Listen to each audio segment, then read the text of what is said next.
Assalamualaikum warahmatullahi wabarakatuh. Halo, apa kabar semuanya? Di sini saya akan memaparkan materi mengenai keterampilan dasar mengajar. Kira-kira apa saja sih itu keterampilan dari dasar mengajar tersebut? Kalian penasaran kan? Makanya tonton video ini sampai beres bersama saya, Nina Suryani, mahasiswa Pendidikan Matematika FKIP Unma Banten. Keterampilan dasar mengajar terbagi menjadi 8 bagian. Yang pertama, keterampilan membuka dan menutup pembelajaran. Yang kedua, keterampilan bertanya dasar dan lanjut. Yang ketiga, keterampilan memberi penguatan. Yang keempat, keterampilan variansi. Yang kelima, menjelaskan. Yang keenam, keterampilan memimpin diskusi dan kelompok kecil. Yang ketujuh, keterampilan mengelola kelas. Dan yang terakhir, yang kedelapan, yaitu keterampilan mengajar kelompok kecil dan perorangan. Nah, di sini kita akan bahas satu-satu. Yang pertama yaitu keterampilan membuka dan menutup pembelajaran. Apa saja sih yang termasuk ke dalam keterampilan membuka dan menutup pembelajaran? Yang pertama, keterampilan dari membuka pembelajaran terlebih dahulu, di mana ketika seorang guru memasuki ruangan kelas, maka disitulah guru bisa mengucapkan salam terlebih dahulu. Misalnya, Assalamualaikum anak-anak, maka dari situ kan akan ada respon dari siswanya, Waalaikumsalam ibu, atau apapun gitu ya.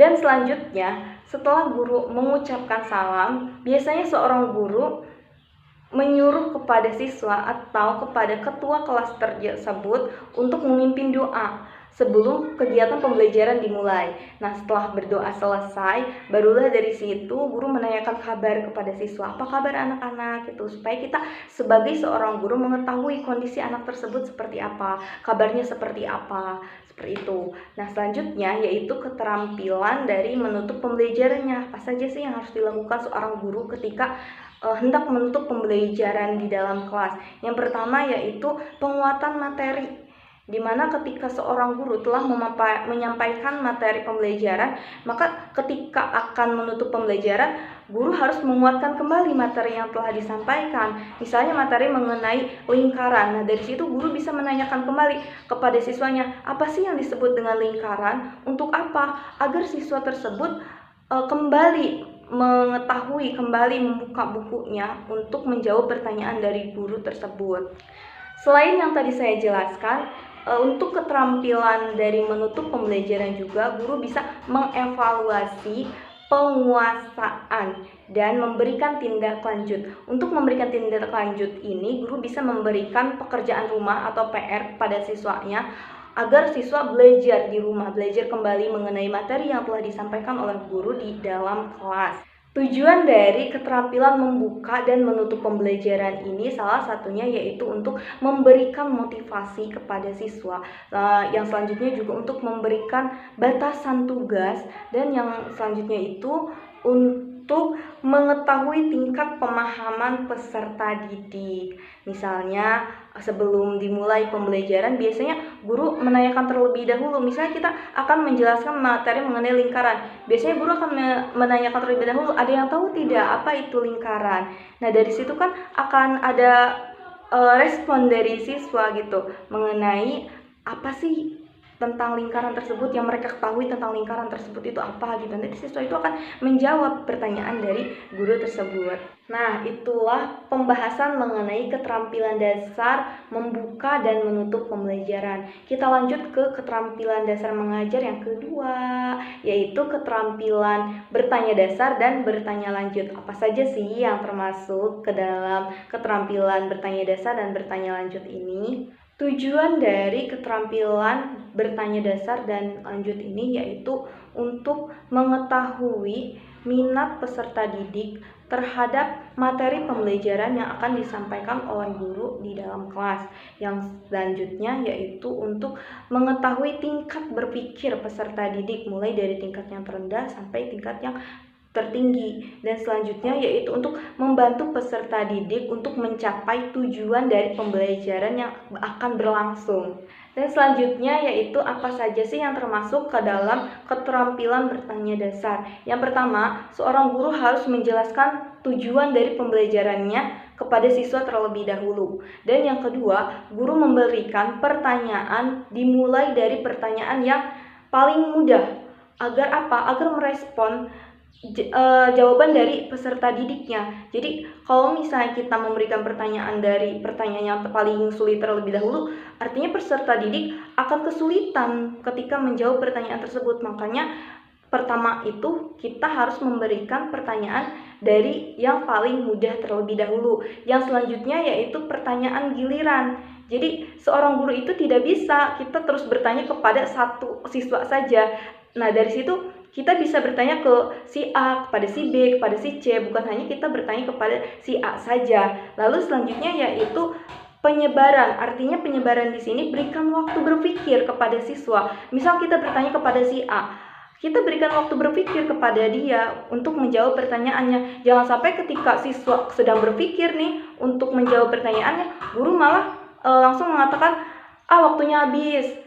Di situ kan artinya ada kekecewaan dari siswa tersebut, padahal dia ingin menjawab pertanyaan kita. Dan yang selanjutnya yaitu pemberian tuntunan. Misalnya guru bertanya mengenai apa sih itu lingkaran? Nah, lingkaran ini adalah kumpulan dari situ kan siswa akan merespon, dari apa ya? Nah, itulah pemberian tuntunan kepada siswa untuk pertanyaan dasar. Yang selanjutnya yaitu keterampilan bertanya lanjut. Nah, tujuan dari keterampilan bertanya lanjut ini yaitu untuk mengembangkan kemampuan peserta didik dalam mengemukakan, mengorganisasi, dan menilai informasi yang didapatnya. Selain itu, tujuan dari keterampilan bertanya lanjut ini yaitu untuk memberikan kesempatan kepada peserta didik, kepada semua siswa untuk memperoleh informasi melebihi yang dicapainya. Tujuan selanjutnya dari keterampilan bertanya lanjut yaitu untuk mendorong peserta didik untuk mengungkapkan ide-ide yang mereka peroleh kepada teman-temannya secara timbal balik. Nah, dari tujuan-tujuan keterampilan bertanya lanjut ini sebenarnya masih banyak lagi. Namun yang dapat saya sampaikan hanya 2. Selanjutnya yaitu komponen yang terdapat dalam keterampilan bertanya lanjut. Apa saja sih? Yang pertama yaitu pengubahan tuntunan tingkat kognitif dalam menjawab pertanyaan. Yang kedua yaitu penggunaan pertanyaan pelacak. Nah, dalam penggunaan pertanyaan pelacak ini terdapat beberapa poin. Salah satunya yang pertama klasifikasi. Jadi klasifikasi pertanyaan dari yang termudah sampai yang tersulit. Yang kedua meminta peserta didik memberikan alasan. Nah, setelah guru memberikan pertanyaan, guru juga meminta kepada peserta didik untuk memberikan alasan dari jawaban yang mereka sampaikan. Nah, yang selanjutnya yaitu meminta kepadatan jawaban, lalu meminta jawaban yang lebih relevan, dan yang terakhir yaitu meminta jawaban yang lebih kompleks. Itu yang termasuk ke dalam komponen dari keterampilan bertanya lanjut. Selanjutnya yaitu mengenai keterampilan dasar mengajar tentang keterampilan memberikan penguatan. Nah, tujuan dari keterampilan memberikan penguatan ini yaitu untuk memberikan perhatian peserta didik. Selanjutnya yaitu untuk membangkitkan dan memelihara motivasi belajar peserta didik. Yang namanya siswa, mereka ketika berada di dalam kelas, artinya guru harus terus memberikan motivasi kepada siswa untuk mereka agar semangat ketika akan memulai pembelajaran. Yang selanjutnya yaitu untuk memberikan kemudahan belajar kepada peserta didik. Dan yang terakhir yaitu untuk mengarahkan peserta secara berpikir yang baik dan inisiatif pribadi. Itu tujuan dari keterampilan memberikan penguatan. Yang selanjutnya yaitu apa sih komponen yang terdapat dalam keterampilan memberikan penguatan ini. Yang pertama penguatan verbal, yang kedua penguatan gestur atau mimik gerak badan, yang ketiga penguatan dengan cara mendekati siswa, dan yang keempat yaitu penguatan dengan sentuhan, yang kelima yaitu penguatan dengan kegiatan yang menyenangkan, dan yang keenam yaitu penguatan berupa tanda atau benda, dan yang ketujuh yang terakhir yaitu penguatan penuh. Keterampilan memberikan penguatan ini sebagai kemampuan seorang guru dalam memberikan respon terhadap perilaku siswa dalam kegiatan belajar mengajar, agar siswa terdorong untuk terus melakukan perilaku positif tersebut, agar siswa juga termotivasi oleh gurunya untuk terus melakukan perilaku-perilaku baik. Misalnya perilaku-perilaku baik itu yaitu prestasi siswa. Nah, dari situ guru harus memberikan apresiasi kepada siswa yang berprestasi. Guru juga harus terus memberikan motivasi kepada siswa agar siswa terus berprestasi, agar siswa tidak malas ketika belajar di dalam kelas maupun di luar kelas. Keterampilan dasar mengajar yang selanjutnya yaitu keterampilan mengadakan variansi. Tujuan dari keterampilan mengadakan variansi salah satunya yaitu untuk memelihara dan meningkatkan perhatian peserta didik terhadap hal-hal yang berkaitan dengan aspek belajar. Komponen dari keterampilan mengadakan variansi yaitu pertama, keterampilan dalam variansi gaya mengajar. Salah satunya yaitu penggunaan variansi suara. Menjadi seorang guru, ketika kita mengajar di dalam kelas, sebisa mungkin kita harus mengatur penggunaan suara. Yang selanjutnya yaitu pemusatan perhatian. Menjadi seorang guru juga, kita tidak bisa memusatkan perhatian kita hanya kepada satu siswa saja. Sementara di dalam ruang kelas tersebut terdiri dari banyak siswa. Artinya pemusatan perhatian kita itu harus menyeluruh kepada seluruh siswa yang ada di dalam kelas. Dan yang selanjutnya yaitu kesenyapan. Selanjutnya yaitu mengadakan kontak langsung. Yang selanjutnya yaitu gerakan badan dan mimik. Komponen yang terakhir dari mengadakan variansi yaitu perubahan posisi. Nah, dari sini menjadi seorang guru itu kita tidak bisa terus berada di depan siswa. Guru juga bisa berada di belakang siswa dan siswa berada di depan guru. Nah, selain itu juga guru bisa sambil berjalan melihat kondisi siswa, melihat proses belajar mengajar, proses dari belajarnya siswa ketika berada di dalam kelas. Nah, itulah perubahan posisi menjadi seorang guru ketika mengajar di dalam kelas.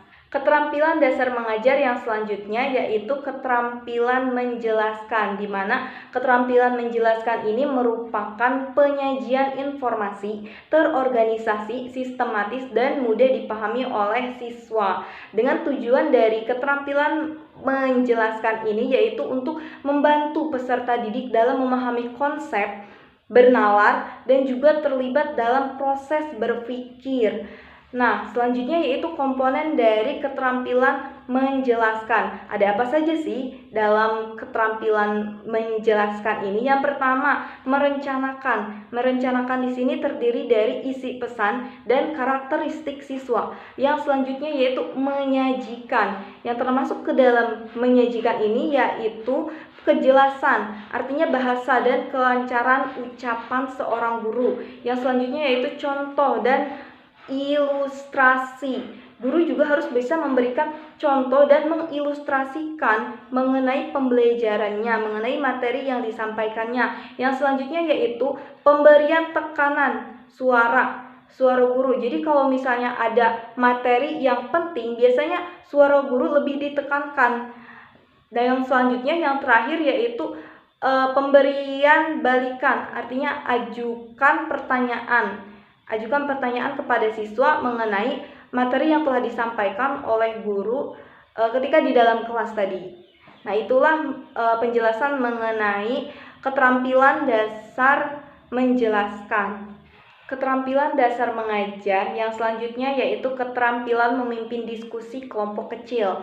Nah, dalam keterampilan ini biasanya seorang guru membagi peserta didik ke dalam beberapa kelompok. Nah, dalam satu kelompok tersebut terdiri dari 3-5 orang, tetapi disesuaikan dengan keadaan jumlah peserta yang ada di dalam kelas tersebut. Nah, selain itu, dalam diskusi atau kelompok kecil ini juga harus memiliki tujuan. Topik yang akan dibahas itu seperti apa pembahasannya. Dan yang selanjutnya yaitu interaksi tatap muka. Interaksinya secara langsung tatap muka dengan peserta didik. Dan yang selanjutnya yaitu berlangsung secara sistematis. Artinya dari yang urutan pertama terlebih dahulu sampai urutan yang terakhir. Dan yang selanjutnya dari diskusi dan kelompok kecil ini yaitu untuk melatih kerjasama peserta didik dalam menentukan sebuah keputusan.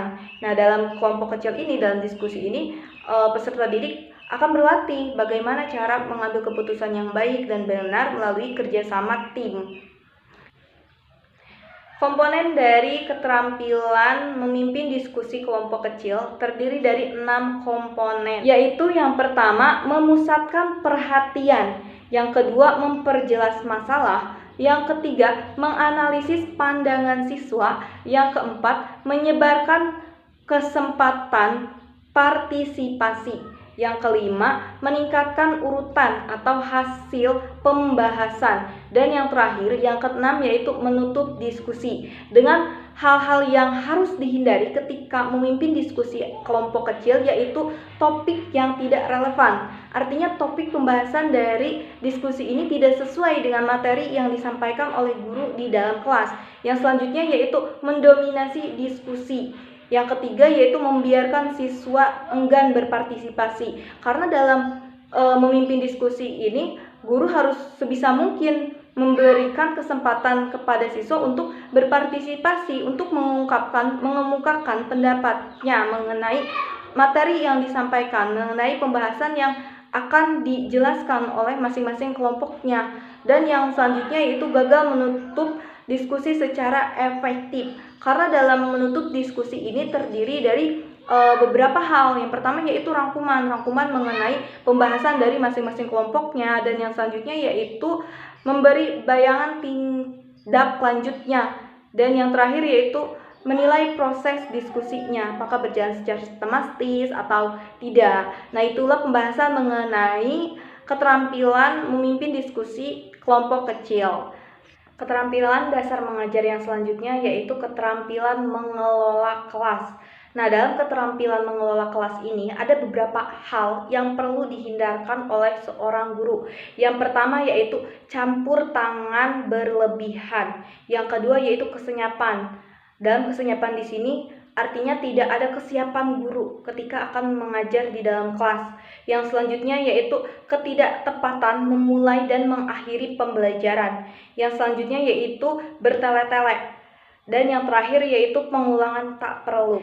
Selanjutnya yaitu komponen dari keterampilan mengelola kelas. Terdapat 2 komponen dalam keterampilan mengelola kelas. Yang pertama yaitu penciptaan dan pemeliharaan kondisi belajar. Yang kedua yaitu pengendalian kondisi belajar.